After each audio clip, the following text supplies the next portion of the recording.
예배소서 6장 1절에서 3절 말씀입니다. 신약성경 316페이지입니다. 봉독해드리겠습니다. 자녀들아, 주 안에서 너희 부모에게 순종하라. 이것이 옳으니라. 내 아버지와 어머니를 공경하라. 이것은 약속이 있는 첫 계명이니 이로써 내가 잘되고 땅에서 장수하리라.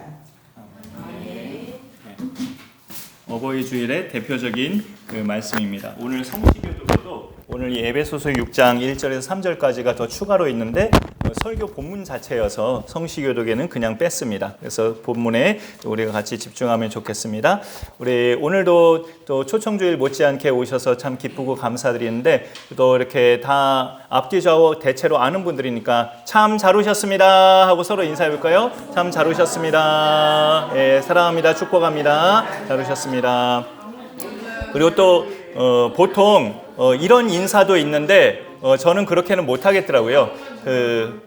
건강이가 흥분했어요. 미스 코리아가 무기징역이라면 당신은 사형감입니다. 이런 인사도 있어요. 근데 좀 표현이 좀 그래가지고 좀 권장하고 싶지는 않습니다. 오늘 말씀 제목은 순종과 공경의 대상, 누구를 뜻하는지 어버이 주일이기 때문에 잘 아시리라 생각합니다.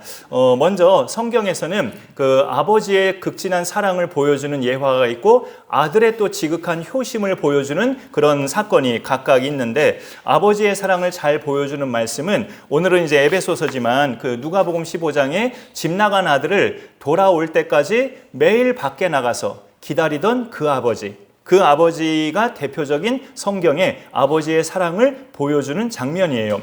이 아들이 말하자면 굉장히 그런 아들이죠. 아버지가 돌아가시도 않았는데 벌써 자기 그 분깃을 달라고 해서, 재산을 달라고 해서 그거 챙겨가지고 나간 아들이에요. 예수님의 이야기 속에서는. 근데 이제 다 허랑방탕하게 쓰고 나서 이제 그 집꼴이 되어서 내가 아버지 집에 돌아가면 이제 종으로 살아도 이것보단 잘 살겠다. 그렇게 깨닫고 아버지께로 돌아갔는데 오늘도 여전히 아버지는 앞에 나와서 이 아들을 기다리고 있었던 거죠. 드디어 아들을 상봉했을 때 이 아버지는 종으로 부리기는커녕 여전히 그에게는 아들이었죠. 돌아오든 돌아오지 않든 아버지에게는 아들은 아들이에요. 돌아왔을 때 좋은 옷 입히고 좋은 신발 신기고 또 살찐 송아지 잡아서 큰 잔치를 배설하고, 그런 아버지의 모습을 우리가 읽어볼 수 있어요. 그리고 아울러 우리의 구원자로 이 땅에 오신 예수님을 보면 아들로서의 깊은 효심을 그 예수님에게서는 느낄 수 있어요. 십자가 죽음을 눈앞에 두고서 감람산에서 기도하실 때 아버지여, 만일 할만하시거든 이 잔을 내게서 지나가게 하옵소서. 십자가 죽음을 피할 수 있게 해달라는 기도를 잠깐 하셨죠. 그러나 나의 원대로 마옵시고 아버지의 원대로 되기를 원하나이다. 아버지의 소원이 내가 십자가에 달려 죽어 죄인들을 살리는 게 아버지의 뜻이라면 그렇게 하겠나이다 하는 효심을 예수님은 하나님께 보이셨습니다. 그리고 십자가에 매달려서 죽어가실 때 그 어머니 마리아가 밑에서 쳐다보고 있었죠. 참 가슴 뒤집어지는 그런 상황이죠, 어머니로서. 그때 이 예수님이 어머니에게 하는 말이 뭐냐면 당신의 아들이라고, 그렇게 보소서 아들이니이다, 이런 말을 하셔요. 십자가에서 7가지 한 말씀 중에 한 말인데, 누구를 보고 당신의 아들이니이다 라고 했냐면 그 마리아 옆에 요한이 있었어요. 사도 요한. 예수님이 특별히 사랑하는 제자 사도 요한이 있었는데 그 요한을 가리켜서 보소서 아들이니이다. 이제 이 요한이 어머니의 아들로서 잘 섬길 것입니다. 그렇게 어머니에게 안심시키는 거죠. 그리고 요한을 향해서도 보라 네 어머니라. 이 마리아가 이제 네 어머니니까 잘 봉양하거라. 이런 말을 하시는 거죠. 죽어가시는 와중에서도 어머니를 신경 쓰는 그런 효심을 예수님의 모습 속에서 우리가 보게 되는 거죠. 오늘 에베소서 말씀을 우리가 읽었는데요. 2가지 명령이 간결하게 나오고 있어요. 순종하라, 공경하라. 2가지 명령은 우리가 읽어봤듯이 부모에게 그렇게 하라는 이야기죠. 부모는 성경이 가르쳐 줍니다. 부모는 어떤 존재냐? 제가 말하기도 참 마음이 무겁네요. 순종하고 공경해야 될 대상이라는 거죠. 우리 사랑하는 또 자녀에 해당하는 모든 분들 그렇게 하시나요? 부모님께 순종하고 공경하는 것 그렇게 하시나요? 예, 그것이 오늘 이 말씀을 통해서 잘 이루어지는 신앙생활로 이어질 수 있기를 또 소망해 봅니다. 순종한다는 말은 2년 전에도 그 표현을 했는데 순종은 내가 아래에서 듣는다는 거예요. 내 옆 사람이 나보다 위고 내가 아래에서 그 사람의 말을 듣는 거, 이게 순종입니다. 아래에서 듣는다. 나한테 말하는 사람은 윗사람이고, 그러니까 부모님께 순종한다는 것은 부모님이 윗분이고 나는 아랫사람. 그래서 윗분이신 부모님의 말을 내가 경청해서 그렇게 따른다는 것이 순종한다는 의미가 됩니다. 우리 기독교가 생명을 걸고 고집하는 진리가 있어요.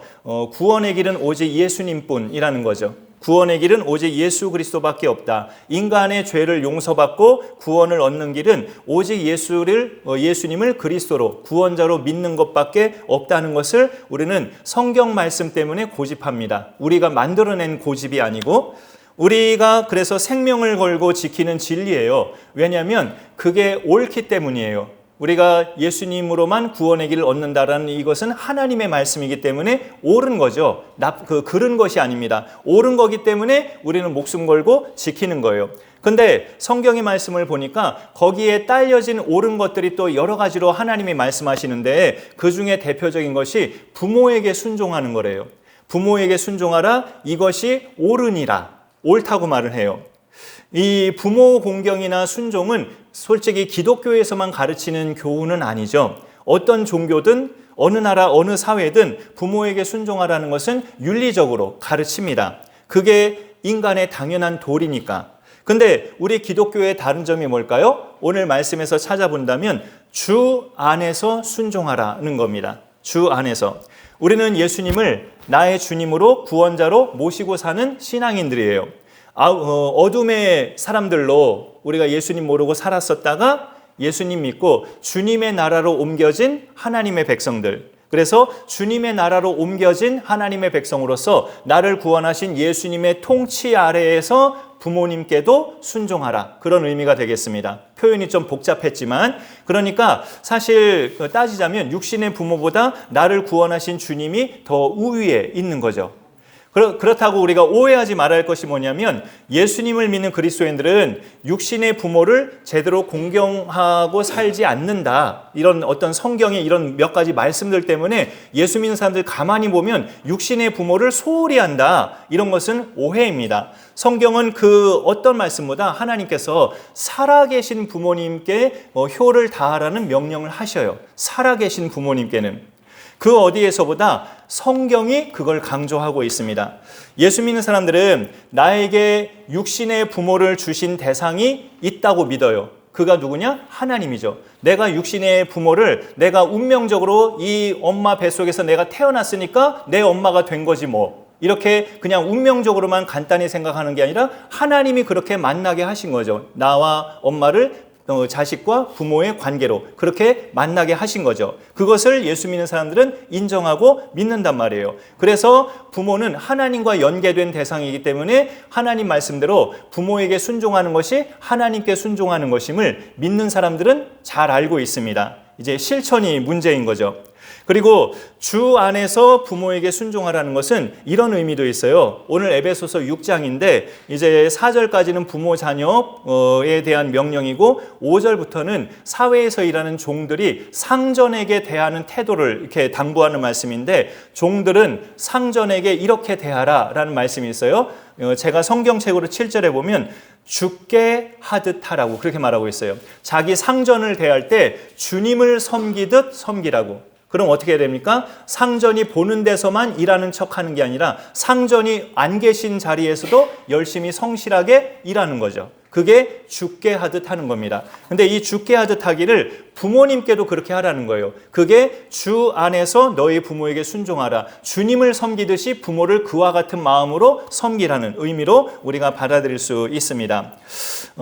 부모님께 순종하는 것은 인간의 마땅한 도리이지만 하나님의 명령이기 때문에 우리는 지켜야 합니다. 우리는 그런 입장이 좀 더 강해야 돼요. 인간의 마땅한 도리니까 뭐 지키는 거지 부모에게 순종하고 공경하는 거 맞는 말인데 하나님의 명령이기도 해요. 하나님의 명령이라는 게 우리는 마음속에 큰 비중으로 들어와 있어야 합니다. 에베소서 말씀은 오늘 에베소서 6장 1절에서 3절까지죠. 이 말씀은 하나님이 직접적으로 하신 말씀은 아니에요. 구약 성경의 많은 말씀은 하나님이 직접적으로 하신 말씀이 기록되어 있지만 여기는 냉철하게 말해서 바울이 기록한 편지죠. 에베소 교인들에게 쓴 편지인데 어쨌든 바울도 구약 성경의 하나님 말씀을 토대로 에베소서를 썼기 때문에 이 에베소서를 하나님 말씀이라고 인정합니다. 우리가. 그래서 여기 보면은 주 안에서 순종하라는 말에 대해서 해석이 좀 분분한데요. 저도 옛날 20대 중후반의 전도사 시절에 풋풋한 전도사 시절에 이 말씀을 이렇게 생각했어요. 부모님의 말씀이 하나님 말씀 성경에 위배되면, 성경 말씀에 위배되면 하나님 말씀 쪽으로 선택해라. 학생들에게 그렇게 말했어요. 너희 부모를 순종하되 부모님의 명령이 성경 말씀을 위배하는 것이 되면 그때는 부모님 말씀 쪽보다 성경 말씀 쪽을 선택해라. 그게 주 안에서 부모에게 순종하는 거다. 이렇게 말했어요. 근데 그날 그 어른 예배 때 제가 이것도 에피소드인데 그 담임 목사님이 설교하는데 많은 설교자들이 그렇게 해석하는데 그 해석은 거짓입니다. 이렇게 말씀을 하시더라고요. 그래서 제가 완전히 민망해 버렸잖아요. 그래서 그런 점에 있어서 주 안에서 순종하라는 것은 부모에게 순종하는 것을 주님께 순종하듯이 하라는 그 순종 자체를 강조하는 겁니다. 부모님을 주님 대하듯이 중하게 여기고 부모님을 예수님 대하듯이 존귀하게 여기고 부모님을 너의 비중에서 같지 않게 여기지 말고 크게 두라는 거죠. 크게. 그걸 주 안에서 순종하라는 의미가 여러 가지 그런 복합적인 의미가 담겨져 있습니다. 부모에게 순종하는 것을 가리켜서 아까 말씀드렸지만 성경의 명령은 성경의 가르침은 이것이 옳으니라고 말씀해요. 하나님 보시기에 맞다는 거죠. 여러분 흥미로운 것은 옳고 그름은 시대에 따라 달라진 것들이 많아요. 한 세대 전만 해도 한 30여 년 전만 해도 지금도 우리가 예배 드리고 있지만 예배 시간에 기타나 드럼 치는 것은 껄렁이들이라고 했어요. 90년대까지만 해도 절대 주일 낮 예배 시간에 기타 치고 드럼 치는 것은 상상도 안 했어요. 교회들마다. 그것은 날라리들이라고 말을 했어요. 그런 악기를 사용하는 것은 옳지 않다고까지 말하면서 엄격하게 금했습니다. 그리고 또 우리 교회는 작아서 분위기를 막 북돋을 필요가 있으니까 예배 중에 흥겨운 찬송은 손뼉 치면서 막 부르잖아요. 예배 중에 손뼉 치는 것도 그렇게 한 세대 전까지만 해도 상상 못하던 일이었어요. 엄격하게 금했습니다. 왜냐하면 예배는 하나님이 받으시는 시간인데 그 하나님께만 경배해야지 누구한테 박수를 보내냐고 엄격하게 목사님들이 금했던 생각이 나요. 그래서 예배 시간에는 누구 인간을 축복하거나 인간을 축하하거나 그런 순서를 잘 갖지를 않았었죠. 근데 예배가 하나님께만 영광 돌리는 시간이라는 말은 맞아요. 맞는데 어떤 부분에서는 사람에게 박수를 보내는 것이 하나님께 영광 돌리는 성격도 돼요. 그게 어떤 부분일까요? 지난주일처럼 오늘처럼 새로 오신 분들이 계실 때 교회가 다 같이 기뻐하는 마음으로 환영의 박수를 보내는 것, 이거는 하나님께도 영광이 되는 겁니다. 그 사람에게, 그분에게 박수를 보내는 거지만 그가 오신 것을 우리도 기뻐하지만 누가 가장 기뻐하시겠어요? 하나님이 가장 기뻐하시잖아요. 죄인 한 사람이 회개하고 하나님께로 돌아오는 것을 누가복음에서는 잃어버리지 않은 99마리 양들보다 잃은 양 한 마리 찾은 것을 하늘에 계신 아버지께서는 훨씬 더 기뻐하신다고 말씀하고 있잖아요. 어쨌든 예배 스타일이나 교회 안의 문화적인 것은 시대에 따라서 옳고 그름이 조금씩 바뀌는 그런 흥미로운 그 경험을 우리가 하게 되는데 부모에게 순종하는 것은 시대의 흐름에 따라서 바뀌는 게 아닙니다. 이게 옳다고 말을 해요. 옛날이나 지금이나 동서고금을 막론하고 자식이 부모에게 순종하는 것은 옳으니까 그렇게 해. 이게 성경의 말씀입니다. 그래서 하나님은 우리를 옳은 길로 인도하시는 신이잖아요. 내가 옳은 길로 잘 인도를 받으려면 하나님과 나 사이에 사다리 역할을 하시는 예수님을 잘 믿어야 돼요. 예수님을 나의 구원자로 잘 믿어야 하나님의 인도하심을 잘 따르는데 하나님의 인도하심을 잘 따르는 사람을 보고 하나님은 옳다고 칭찬하십니다. 너의 삶은, 너의 지금 생활은 참 옳다, 바르다. 그렇게 하나님은 칭찬하셔요. 그 옳은 것에 포함되는 거 하나가 부모에게 순종하는 거예요.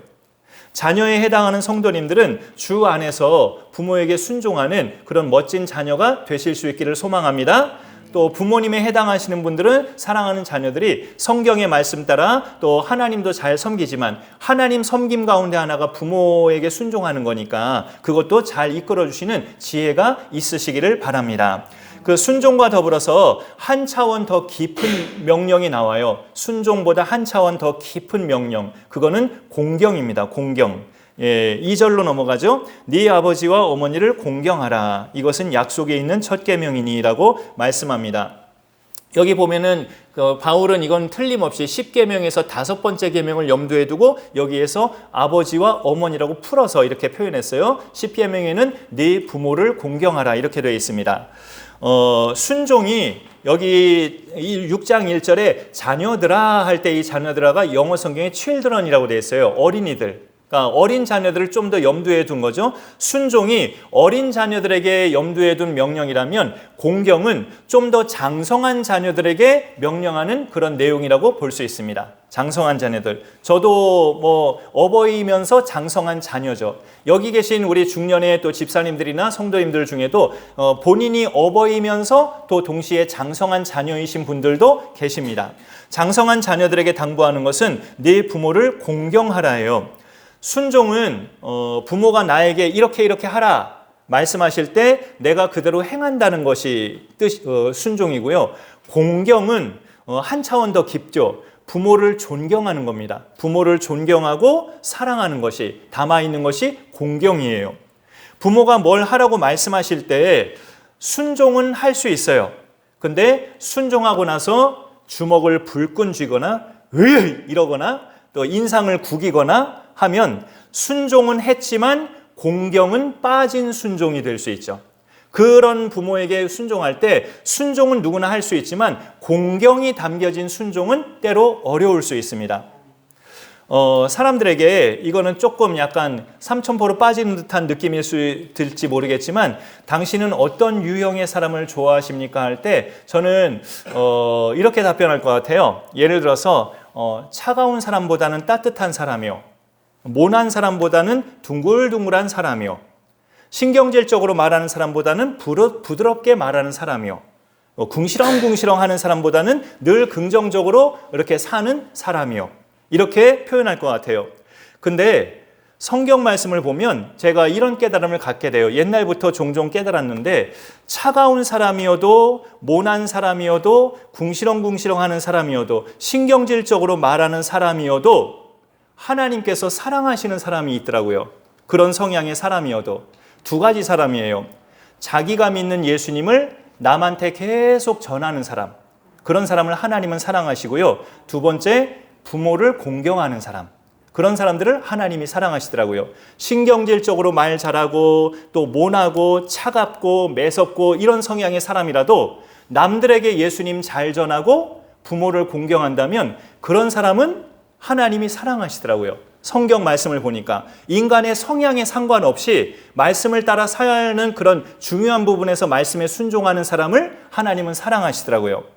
오늘 말씀에서 네 아버지와 어머니를 공경하라는 것은 이 문맥의 흐름을 볼 때 아까 공경하라 명령은 장성한 자녀에게 특별히 표현한 거라고 했잖아요. 장성한 자녀면 부모는 연세가 이제 드시는 상황이라고 볼 수 있죠. 그러면은 기력이나 능력 또 경제력 이런 것들이 예전 같지 않은 부모를 말하는 거예요. 그 부모는.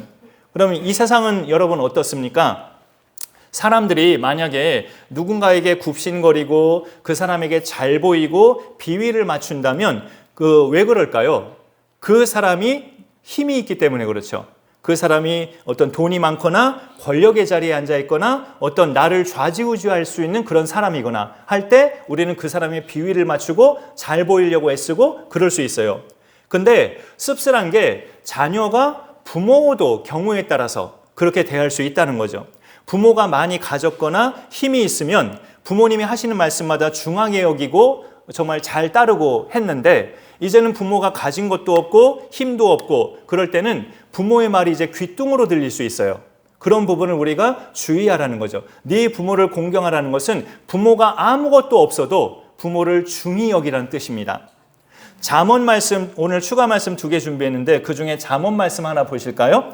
잠언 23장 22절 시작. 너를 낳은 아비에게 청종하고 네 늙은 어미를 경히 여기지 말지니라. 잠언은 지혜의 왕 솔로몬이 쓴 하나님의 말씀인데 이런 말씀 읽으면 속으로 놀라면서 소름이 돋아요. 왜냐하면 내가 그러는데? 라는 생각 때문에, 내가 그러고 있는데? 라는 생각 때문에 정말 놀라요. 네 늙은 어미를 경히 여기지 말지니라.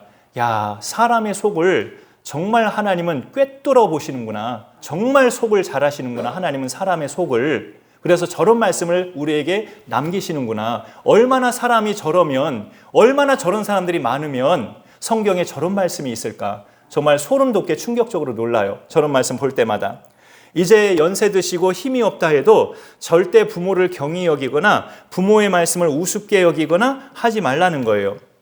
현실적으로 또 부모가 연세가 드시면 다 이렇게 되죠. 자녀가 그 부모를 살펴야 될 시간이 자꾸 늘어나요. 자꾸 가봐야 되고 병원에 같이 모시고 가야 되고 또 같이 뭔 일 있으면 또 연락받고 또 가봐야 되고 하는 그런 경우 많으셨죠. 어디 움직이실 때마다 함께 가야 되는 상황이 자꾸 생겨요. 부모가 이제 연로해지면. 우리가 그런데 오늘 이 에베소서 같은 말씀을 마음속에 담고 또 근본적으로 나를 구원하신 하나님의 은혜를 내가 생각한다면 부모님을 내가 시간 내고 신경 쓰고 피곤한데도 시간 내서 신경 쓰고 하는 그런 것들이 순간순간마다 우리는 묵묵하게 감당할 수 있습니다. 나에게 베푸신 하나님의 은혜를 우리가 묵상하고 생각할 때 연세가 드실수록 더 공경하는 마음이 예수 믿는 우리들에게 심어질 수 있기를 소망합니다. 부모 공경을 잘하는 현실적인 방법 중에 하나는 필요한 것들을 제공해 드리는 거죠. 옛날에 어버이 주일 때도 그런 말씀 한번 드렸는데 항상 검색해 보면 1순위는 현금이더라고요. 1순위는 부모에게 필요한 것. 거기에다가 요즘에 좀 실용적인 거 보면 뭐 마사지기 같은 거 또는 홍삼정 같은, 저는 그런 거 안 좋아하는데 홍삼정 같은 그런 선물도 인기가 제법 있더라고요. 어버이 선물로서. 근데 필요한 것도 좋지만 부모님이 원하시는 것을 제공해 드리는 것도 공경의 한 방법이에요. 이게 참 저도 훈련 과정인데 연로하신 부모님들은 제일 원하시는 게 뭐냐면 자녀와 많은 시간을 함께 있는 거. 그 함께 있기를 원하셔요. 먹는 것도 같이 먹고 어디 가는 것도 같이 가고 같이 하고 싶어 해요. 그런 부분들에 있어서 쉽지 않은데 그런 것들을 자꾸 의식하고 행하는 그런 연습과 훈련과 노력이 우리 가운데 필요할 줄로 압니다.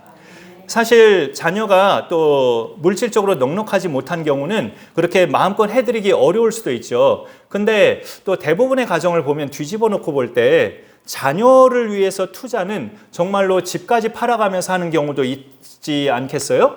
근데 결국 그것은 이제 마음 문제고 우리가 어느 쪽에 비중을 더 신경 쓰느냐의 문제라고 생각이 돼요. 부모님께 드리는 것은 어찌 보면 자식에게 투자하는 것에 반의 반도 못하는 경우가 대부분 다 해당이 되죠. 예수님이 바리새인들과 서기관들에게 이런 말씀 여러분도 또 아시는 분들 계실 수 있고 모르시는 분도 계실 수 있겠지만 추가 말씀 하나 더 보겠죠.